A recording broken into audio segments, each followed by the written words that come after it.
Bonjour, bonjour à toutes et à tous, bienvenue, c'est Smart Impact, l'émission de la transformation environnementale et sociétale de notre économie. Et voici le sommaire, mon invité c'est Christiane Fagbemi qui est présidente de l'association Cité des Chances, qui agit en faveur de l'égalité des chances et promeut la démocratie dans les quartiers populaires. Le débat de ce Smart Impact portera sur la protection de l'océan. On découvrira que sa préservation se joue en grande partie dans nos assiettes. Et puis dans notre rubrique Startup, je vous présenterai Afid Lasri, un policier devenu chef d'entreprise. Il crée des accessoires inventifs et colorés pour les diabétiques. Voilà pour les titres, on a 30 minutes pour les développer. C'est parti.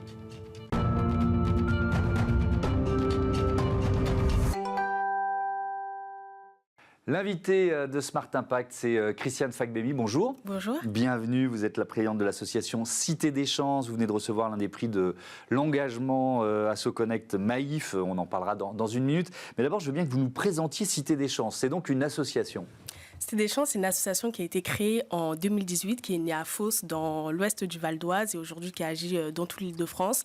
On a vocation à agir en faveur de l'éducation à la citoyenneté d'une part, pour réconcilier les jeunes avec les institutions, faire en sorte qu'ils comprennent mieux le débat démocratique et s'approprient finalement ces lieux qui font vivre notre démocratie. Donc une action en faveur de l'éducation à la citoyenneté d'une part, et d'autre part une action en faveur de l'égalité des chances pour lutter notamment contre l'asymétrie d'information sur les études supérieures, permettre aux jeunes, peu importe leur origine sociale, de se projeter dans les études supérieures. Oui, évidemment, on va détailler tout ça. Un mot du prix AssoConnect Maïf.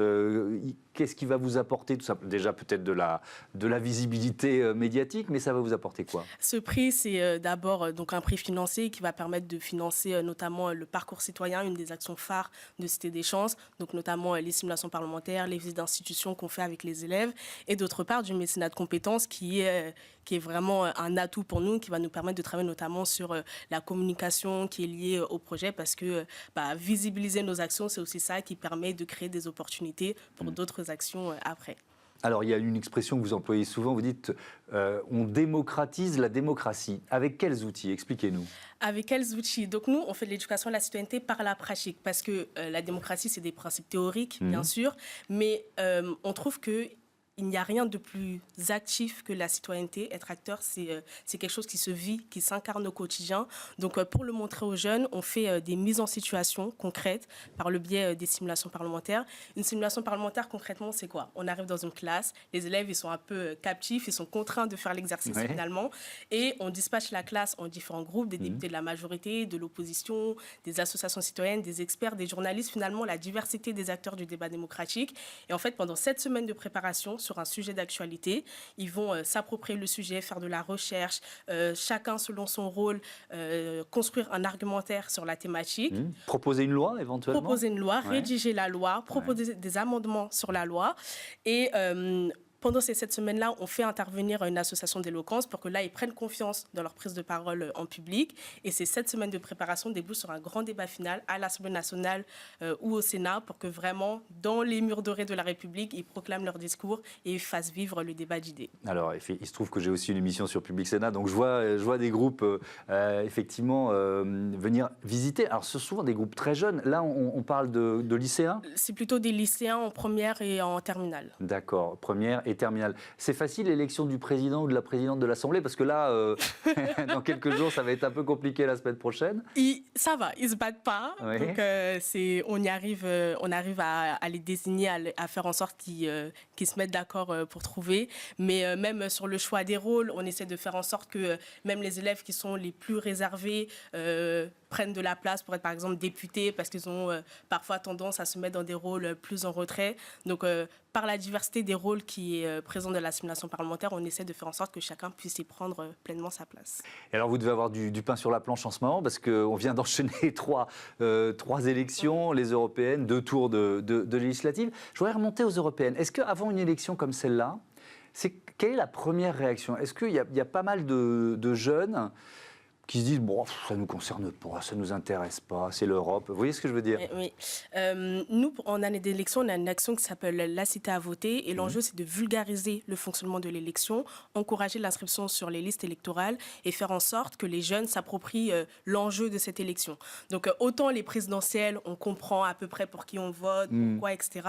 Pour les élections européennes, les élections régionales, départementales, c'est beaucoup plus flou. Donc, oui, pour les élections européennes, il a fallu rendre lisible le fonctionnement des institutions européennes, faire en sorte que les jeunes comprennent le lien entre la politique nationale et la politique européenne pour qu'ils disent finalement, ah oui, les lois qui sont votées à l'échelle européenne, elles ont un impact concret sur mon quotidien. Donc oui, il a fallu vulgariser. Est-ce qu'il y a une question liée au rôle modèle? C'est-à-dire le fait qu'en politique, il n'y ait peut-être pas tant que ça de députés, de ministres issus de cités populaires, visages de la diversité. Oui. Ça joue, ça? L'identification, elle permet aussi de se projeter, de se sentir concerné par les institutions.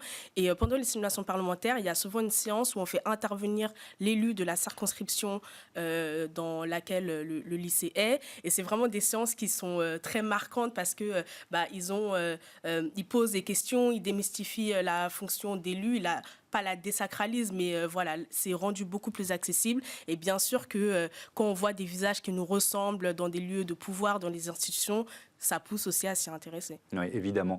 Est-ce que vous pensez... Alors, il y a un rôle d'éducation citoyenne et c'est super important de le jouer. Est-ce que vous vous engagez politiquement d'une certaine façon? Je vous pose la question, vous me voyez venir avec ce qui s'est passé entre le premier et le second tour des élections législatives. C'est-à-dire, vous dites, allez voter, pour nous, le Rassemblement national est un danger. Est-ce que vous tenez ce discours-là?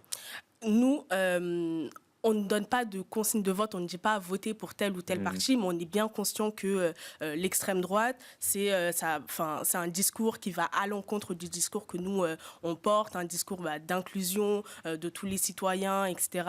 Donc, bien évidemment que dans la vulgarisation qu'on a pu faire, on a aborder les enjeux d'une prise de pouvoir par l'extrême droite. Oui, du prise de pouvoir par le Rassemblement national. Vous avez eu le sentiment qu'il y avait eu une mobilisation, justement, une participation. C'est vrai que la participation nationale a été forte. Vous avez senti ça? Si vous comparez, par exemple, les européennes, combien de jeunes avec qui vous êtes en contact sont allés voter, et par exemple, le second tour des législatives? Nous, on a ressenti une grande différence, notamment dans les ateliers de terrain qu'on a pu faire. Même les jeunes qui n'étaient pas en âge de voter et qui venaient aux ateliers. Ils disaient, je veux y aller. Ils voulaient y aller, ouais. Ils voulaient déposer des choses dans les boîtes aux lettres des gens pour encourager à voter. Ils voulaient eux aussi prendre leur part pour inciter d'autres jeunes à voter.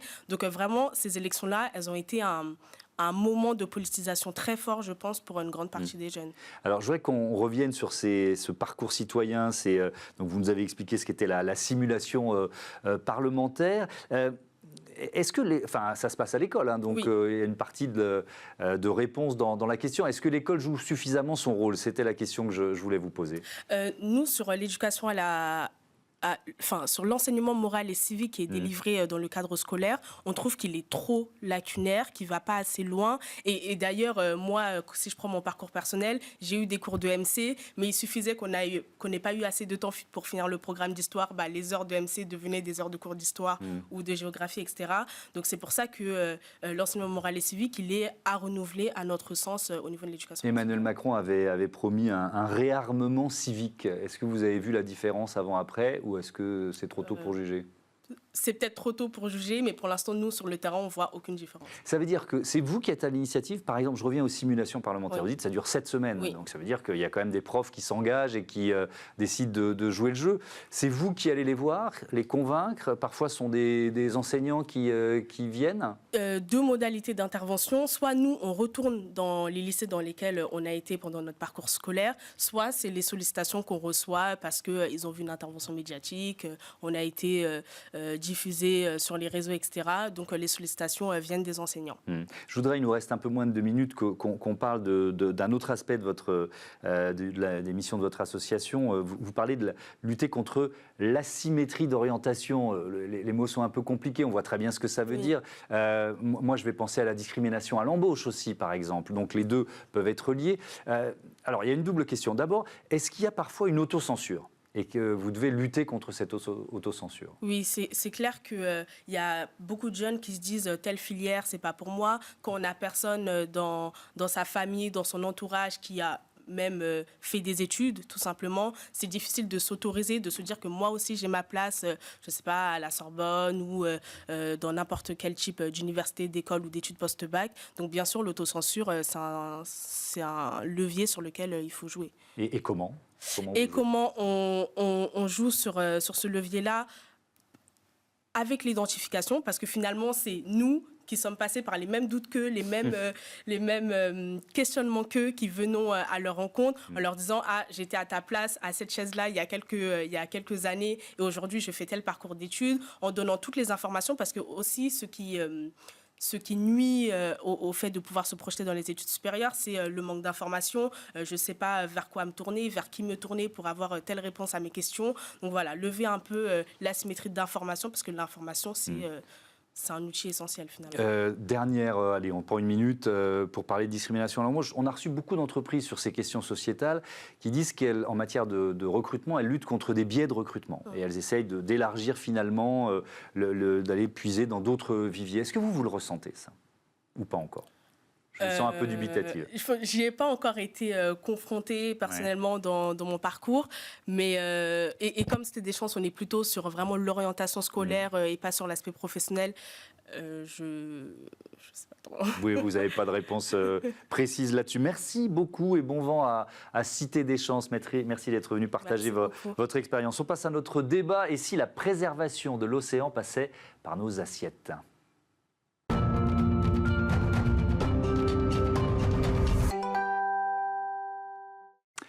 Le débat de ce Smart Impact consacré à la préservation de l'océan. Je vous présente tout de suite mes invités. Mallory Morin, bonjour et bienvenue. Vous êtes la cofondatrice de l'association Blutopia, et Lucille Battafarano, bonjour. Bonjour. Et bienvenue, cofondatrice de l'entreprise Ancré. Allez, 2 questions de présentation pour démarrer. Blutopia, quelles sont les missions de votre association ? Notre mission, elle est simple et en même temps, elle est ambitieuse, c'est de réinventer notre alimentation pour préserver l'océan. Parce qu'en fait, on s'est rendu compte que pour préserver l'océan, ça se passait en grande partie dans notre assiette. Et c'est ce dont on va parler ensemble aujourd'hui plus en détail.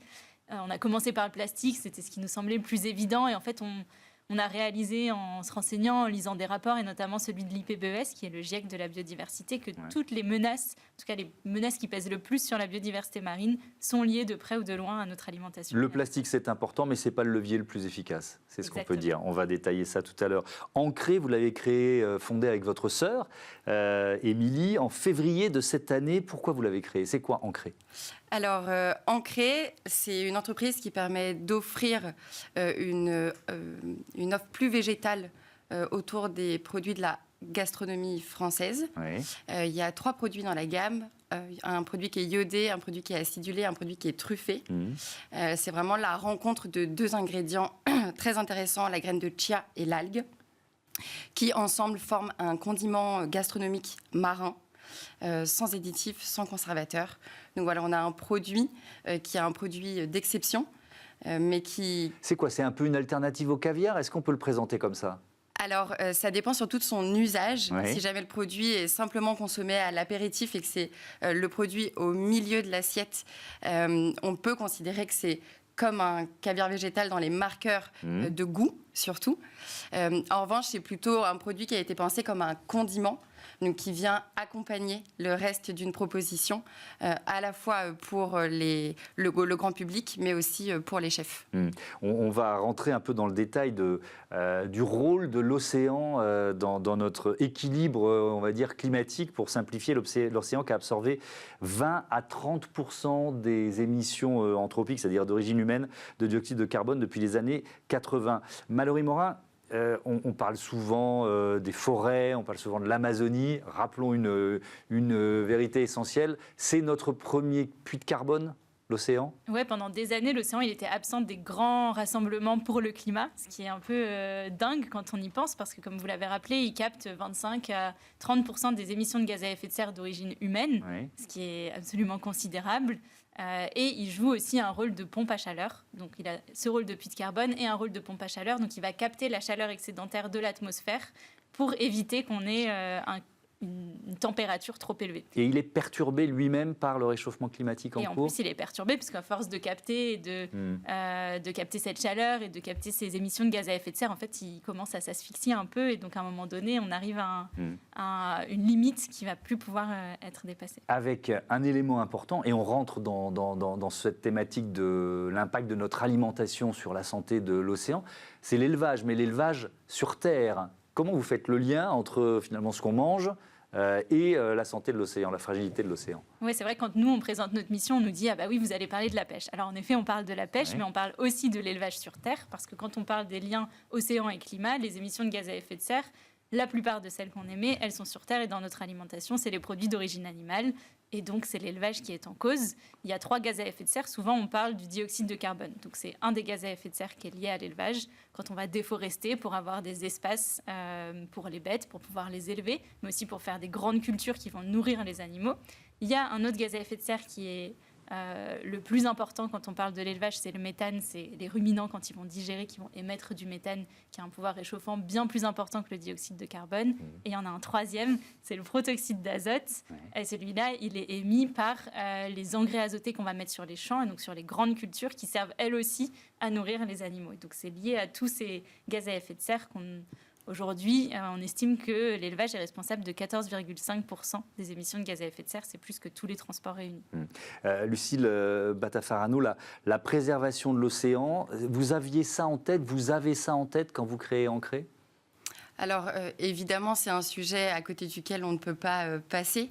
C'est vrai que la volonté avec Ancré, c'est d'abord de pouvoir prouver qu'il est possible d'avoir une alimentation plus végétale, sans forcément culpabiliser non plus, plutôt inviter à une nouvelle proposition à table.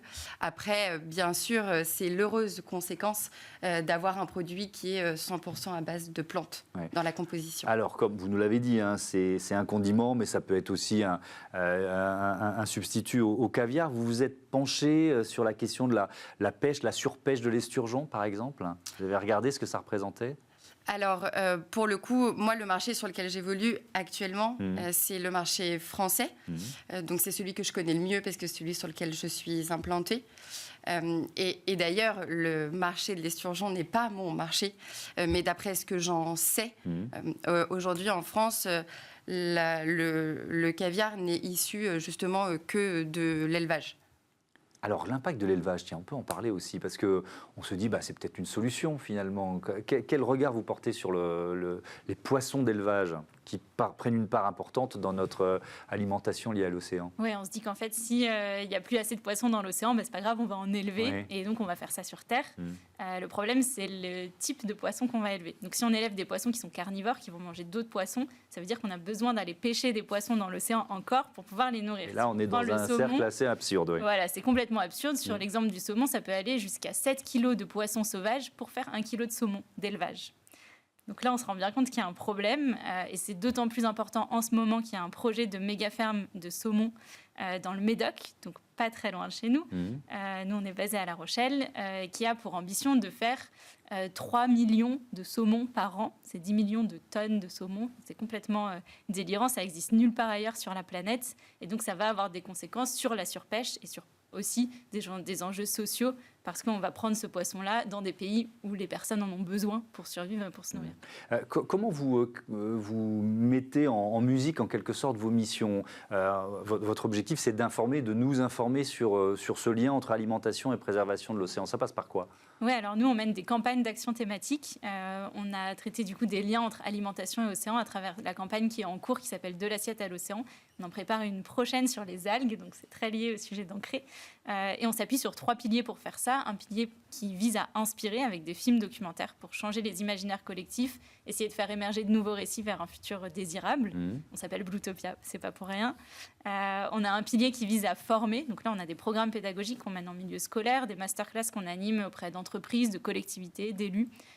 Et on a un podcast pour creuser un peu tous les sujets qu'on aborde dans nos films documentaires. Et ensuite, on a un tout dernier pilier qui est un pilier qui vise à encourager le passage à l'action et le faciliter, pour faciliter aussi la transition alimentaire vers plus de végétal, avec un livret de recettes, des ateliers culinaires, et notamment des ateliers culinaires autour des algues. Alors justement, Lucile Batafarano, comment vos algues, tiens, elles viennent d'où? Comment vous avez sourcé votre matière première? Exactement. Donc, il faut savoir que dans la recette du produit, l'ingrédient majoritaire, c'est la graine de chia. Ouais. La graine de chia, c'est une graine qui est endémique d'Amérique latine, mais il s'avère qu'il y a un terrain qui est très fertile en France, et notamment en Île-de-France, où je suis basée. D'accord. Donc, ma graine de chia, elle est bio. Je l'achète en direct producteur en Île-de-France. Elle ne traverse pas toute l'Europe pour venir. Déjà, c'est pas mal. C'est ça. Et évidemment, l'algue aussi était un sujet quand j'ai construit la recette. Et pour le coup, on s'est rapproché d'une ferme qui est basée à côté de Lorient. Donc, les algues sont françaises, bretonnes, et elles sont aussi en bio. D'accord, donc ça, vous avez coché un certain nombre de cases qu'on essaye de faire quand on crée une entreprise. Votre entreprise qui est d'ailleurs membre du Collège culinaire de France. C'est quoi le Collège culinaire de France? Tout à fait. Le Collège culinaire de France, c'est un collectif indépendant qui regroupe des chefs et des producteurs qui sont engagés pour valoriser l'artisanat culinaire français. Et c'est un collectif qui est intéressant parce que on dépose une candidature qui est votée ensuite par un comité pour pouvoir adhérer à ce collège. Et en tant que consommateur, par exemple, on peut facilement repérer un établissement ou un commerce qui fait partie du Collège culinaire de France, qui a souvent une plaque devant son établissement. Et c'est aussi gage de son engagement. Le projet collectif, c'est d'aller vers une alimentation qui soit plus vertueuse de la production à l'assiette. Mallory Morin, est-ce que vous voyez, alors là on va être sur d'autres échelles, l'industrie agroalimentaire commencer à bouger sur les thématiques qui sont les vôtres? Ça bouge peu, qu'on se le dise clairement. Oui. Nous, pour notre documentaire de l'assiette à l'océan, on a rencontré Yves-Marie Lelay en Bretagne, qui est un militant qui milite depuis plus de 30 ans contre les algues vertes, et notamment contre leur cause, parce qu'en fait, on ne milite pas contre les algues vertes en tant que telles, mais contre la surproduction animale, contre les engrais azotés, qui sont responsables de la prolifération des algues vertes en Bretagne, qui ont causé la mort de plusieurs personnes et de beaucoup d'animaux aussi. Et en fait, lui, ce qu'il nous a montré très clairement, c'est qu'on connaît les causes depuis 1999. Il y a eu un acte, un colloque scientifique qui avec un livre qui a montré les causes très précises, et rien ne bouge depuis. On s'attaque à des petits symptômes par-ci, par-là, mais on ne s'attaque pas réellement aux causes et on n'a pas envie de changer parce qu'en fait, il y a un lobby qui est trop important. Lui, il appelle carrément ça le complexe agro-industriel en Bretagne. Ça a été aussi très bien démontré dans la BD Les algues vertes d'Inès Léraud et dans le film qui est sorti après. Je pense que c'est assez représentatif de ce qui se passe dans l'industrie agroalimentaire. Mais il y a quand même une question qui est notre question. Moi, je ne suis pas pour la culpabilisation des consommateurs, mais c'est vrai, quand vous nous dites qu'il y a une ferme gigantesque de production de saumon qui va se créer dans le Médoc, c'est parce que nous, on s'est habitués à manger du saumon le plus souvent possible, alors qu'avant, c'était un mets de fête. Vous voyez ce que je veux dire? Et rare, finalement, dans notre alimentation. Oui, je pense que si on nous fait croire que ça va être meilleur que du poisson sauvage, ce que fait la ferme qui va s'installer ou qui compte s'installer, parce qu'on va tout faire pour qu'elle ne s'installe pas, donc qui s'appelle Pure Salmon, elle fait croire que c'est une ferme écolo qui va produire du saumon à côté de chez nous, et donc que c'est meilleur que le saumon qui vient d'Amérique latine ou de Norvège. En fait, je pense qu'il y a aussi tout cet enjeu de l'industrie qui a une communication, un marketing assez engagé dans le mauvais sens du terme, du coup, pour nous cacher tous les impacts négatifs qu'il peut y avoir. Et en effet, il y a aussi aux consommateurs, aux consommatrices, le fait de devoir se renseigner, mais ça, on peut le faire si on en a les moyens, si on a du temps, si on a de l'espace mental aussi pour le faire. Merci beaucoup, merci à toutes les deux et à bientôt sur Bismart. On passe à notre rubrique Start-up tout de suite.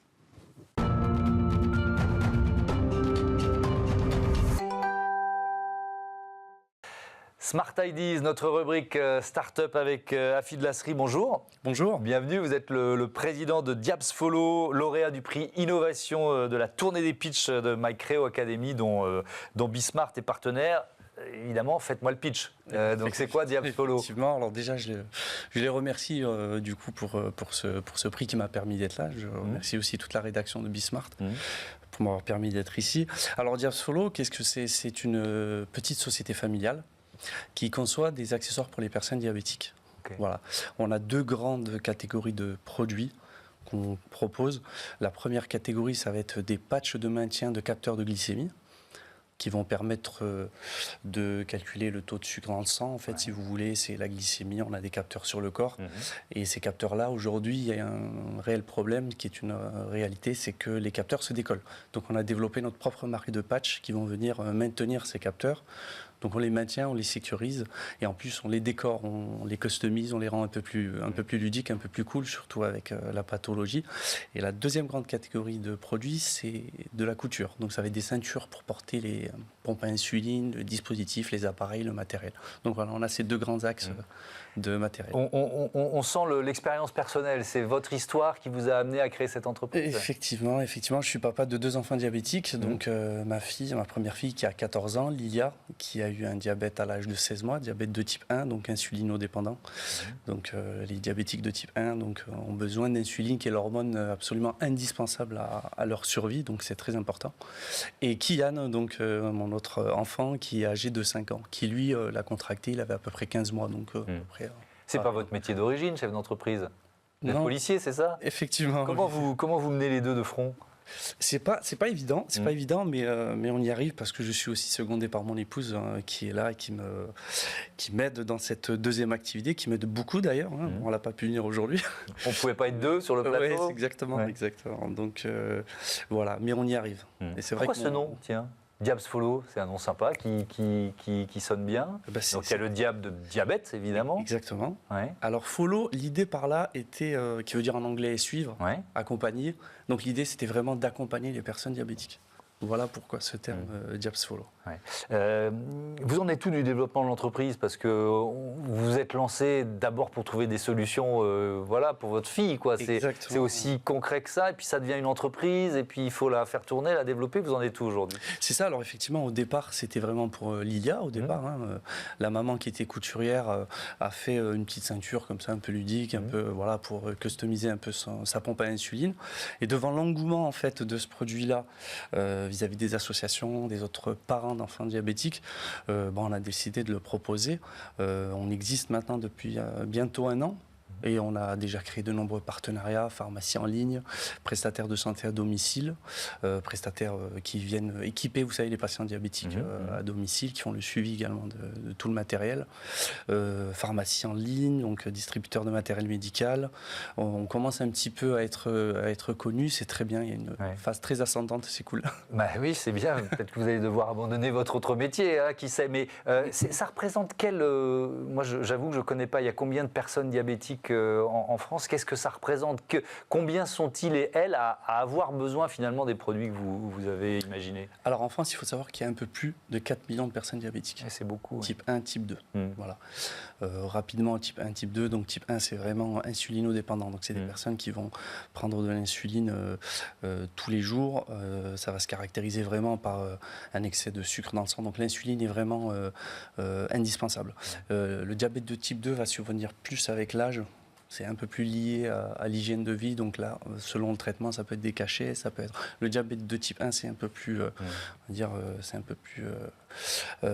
plus à surveiller, quoi, on va dire. Oui, donc aujourd'hui, on est 4 millions. Il y a 4 millions de personnes diabétiques type 2, type 1 réunis. Le type 1 réunit à peu près 10% de ces 4 millions.